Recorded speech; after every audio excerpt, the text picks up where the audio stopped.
May I come in, sir? Yes, please come in. Please have a seat. Good morning, ma'am. Good morning, sir. Good morning. Good morning. Good morning, ma'am. Good morning. Good morning, sir. Good morning. Abhilash, you are sitting comfortable? Yes, sir. You seem nervous. No, sir. I'm absolutely fine. Thank you very much. That's great.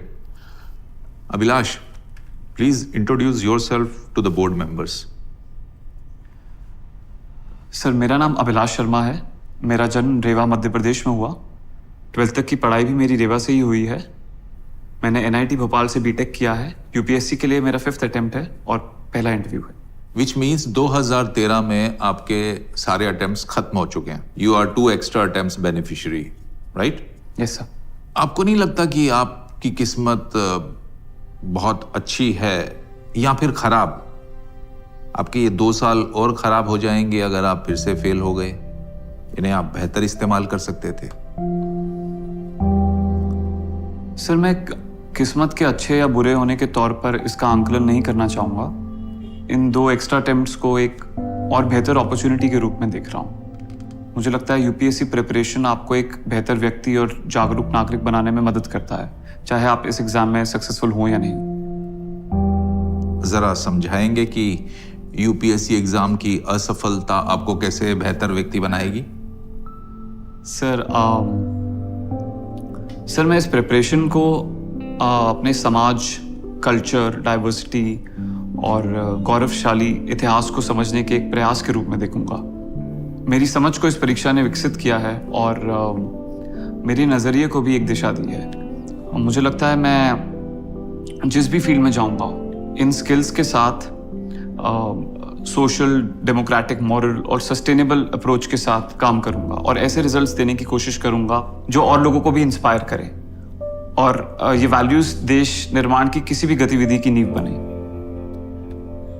मतलब थोड़ा तो निराश होंगे आप. बड़ी practical सी बात है. Sir मैंने एक एनोनिमस कोट पढ़ा था जो मुझे बहुत इंस्पायर करता है. निराशावाद एक हथियार की तरह है.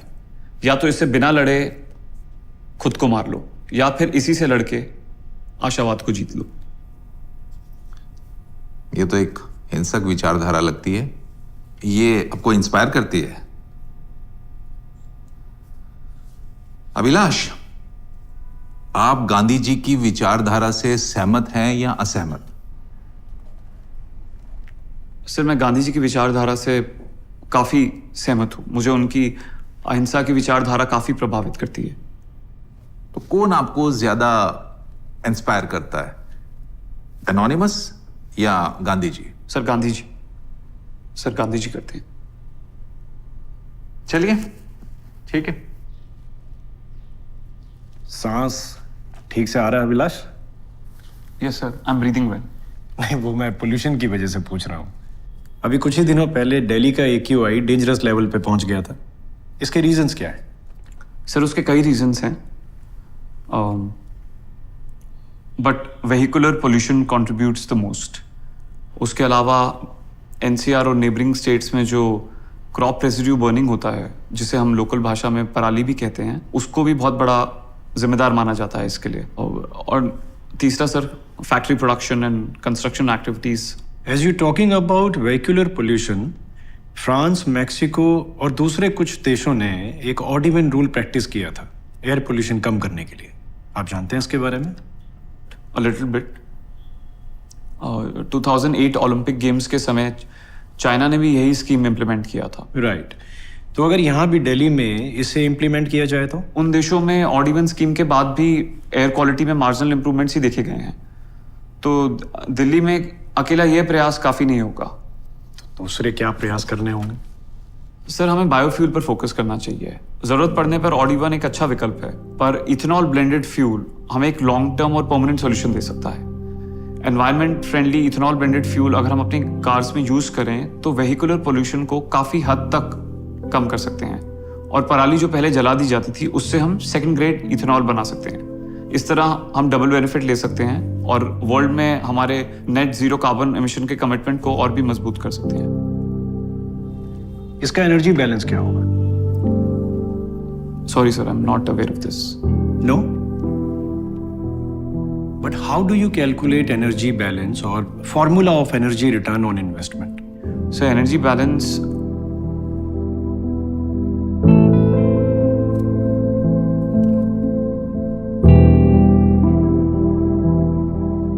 Abhilash, I do see that you are an engineer, but you took history as an option. so there are two reasons for this option. First, I have a keen interest in history.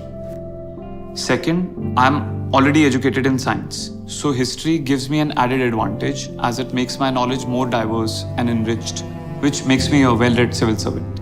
Okay. Yes, sir. What do you think about Max Muller Aryan invasion theory? Sir, I feel, and most of the scholars and historians have also proved that Max Muller's theory is fake. जो British ने भारत में British rule को justify करने के लिए और divide and rule करने के लिए यूज किया, आर्यंस भारत में हड़प्पन सिविलाइजेशन के डिक्लाइन के बाद आए, तो इन्वेजन की थ्योरी बेसलेस है. वो यहाँ पे आए और वो नॉन आर्यंस के साथ घुले मिले और दोनों के इंटीग्रेशन से जो कल्चर बना वही भारत का बेसिक कल्चर है. Tell me some major events in our history which made cultural impact on our civilization. Sir, राष्ट्रकवि रामधारी सिंह दिनकर की इस पर एक काफ़ी रेलिवेंट बुक है which was also praised by prime minister Jawaharlal Nehru. According to this book हमारी history में 4 कल्चरल रेवोल्यूशंस हुए. फर्स्ट, जब आर्यंस भारत आए. सेकेंड, जब भगवान बुद्ध और महावीर का उद्भव हुआ. थर्ड, जब इस्लाम भारत पहुंचा. और फोर्थ, जब यूरोप का हमारे देश में आगमन हुआ.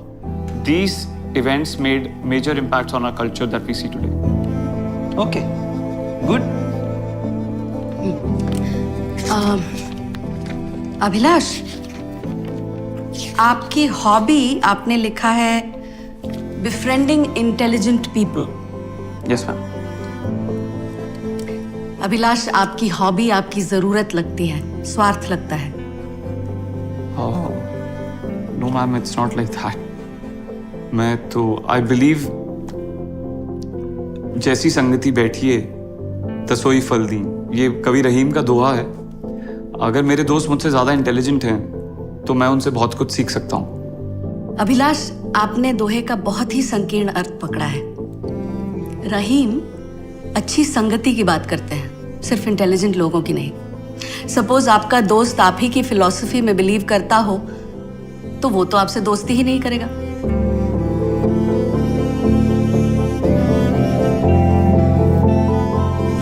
तब तो कोई किसी से दोस्ती नहीं करेगा ना.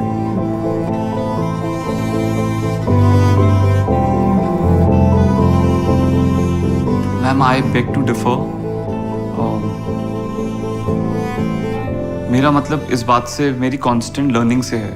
This I believe is a positive attitude. अच्छा, फिर हम आपको क्यों लें? आपसे बेहतर आपके इंटेलिजेंट दोस्त को न लें? डेफिनेटली मैम, जो बेटर है, जो ज़्यादा इंटेलिजेंट है, जो ज़्यादा डिजर्व करता है उसे ही लेना चाहिए. पर इसके लिए कुछ कंडीशंस का पूरा होना ज़रूरी है. जैसे कि ज़रूरी नहीं कि सब इंटेलिजेंट लोग यूपीएससी में ही इंटरेस्टेड हों.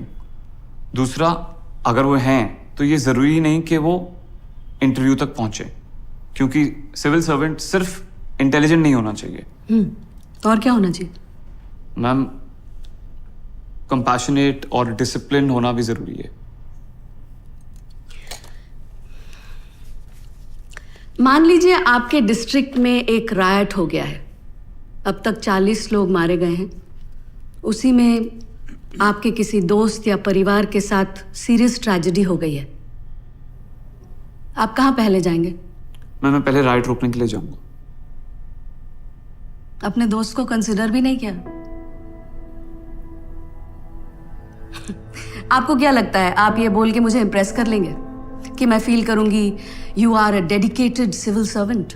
No ma'am, I always put my personal relationships after my work. तो मैं पहले राइट रोकने के लिए ही जाऊंगा. Abhilash, you please wait outside. We'll call you back in some time.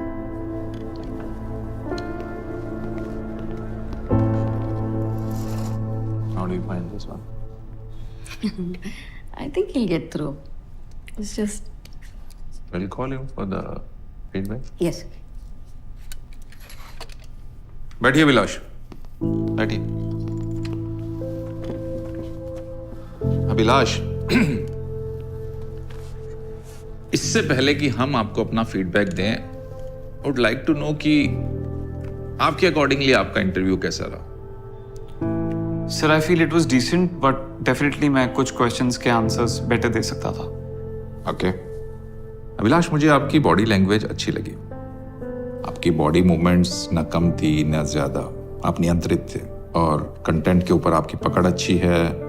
आपके आंसर्स में फ्यूचरिस्टिक विजन है, विच इज गुड थिंग। हाँ, इंटरव्यू के शुरू में थोड़ा सा गड़बड़ाए, लेकिन फिर आपने अपने आप को संभाल लिया। आपने पूरे इंटरव्यू में कई कोट दिए, जिसमें ज्यादातर एनोनिमस कोट्स थे। इन एनोनिमस कोट्स की कोई क्रेडिबिलिटी, कोई ऑथेंटिक सोर्स नहीं होता, और उसी की काउंटर आंसरिंग के अंदर आप फंस गए। तो आई विल एडवाइज कि आप एनोनिमस कोट करने से बचे। Wish you all the best. Thank you sir.